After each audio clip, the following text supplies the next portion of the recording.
ঘণ্টাখানিক সময় ধরে এই জঙ্গিরা এই 25 জন মানুষকে খুন করলো। থানা তো 1.5 থেকে 2 কিলোমিটার দূর, একজন বিএসএফ নেই, একজন সৈন্যবাহিনী নেই। 40 কিলোমিটার দূর পাহাড় পথে তারা হেঁটে এলো, ঘণ্টাখানি ধরে তাণ্ডব চালালো, কোনো প্রতিরোধ হলো না। হ্যাঁ, প্রতিরোধ করেছে একজন মুসলিম।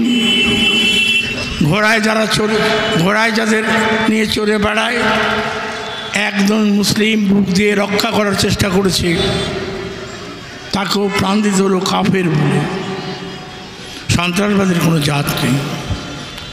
আচ্ছা, আমি আর একটা প্রসঙ্গ উত্থাপন করি। শামশেরগঞ্জ কেন পহেলগাঁয়ে তদন্ত হবে না? কোথায় ছিল সৈন্যবাহিনী? কোথায় ছিল থানার পুলিশ? কি করছিল গোয়েন্দা? 40 কিলোমিটার দূর থেকে এসে নিরীহ অসহায় যারা বেড়াতে গেছেন ভবন পাশু, তাদের খুন করে চলে গেল। এর তদন্ত হবে না? এর জন্য কে দায়ী? ঠিক তেমনি মুর্শিদাবাদ জেলার শামশেরগঞ্জ কার উস্কানিতে? হরগোবিন্দ তার ছেলে বোধহয় চন্দন,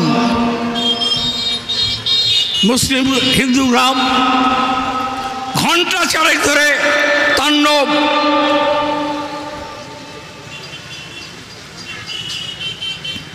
দেড়শো বাড়ি জ্বালিয়ে পুড়িয়ে দেওয়া হলো।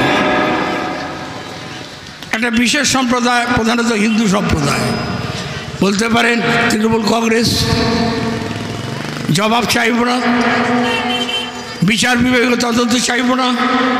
4 ঘন্টা ধরে তাণ্ডব চলল। থানা 20 মিনিট, 4 ঘন্টার মধ্যে থানা আসতে পারল না। কে এর পেছনে উস্কানি দিয়েছে, মদত দিয়েছে? তার তো তদন্ত চাই। আমি কথা বাড়াতে চাইছি না। স্বাধীনতার পর থেকে আমাদের পার্টি ভারতবর্ষের বৈদেশিক নীতির ক্ষেত্রে আমরা সিদ্ধান্ত নিয়েছিলাম যে জোট নিরপেক্ষ নীতি, ভারতবর্ষের ধর্মনিরপেক্ষতা নীতি, এই পথ ধরে আমরা চলব। আমরা দুনিয়ার মজদুরকে এক করতে চাই।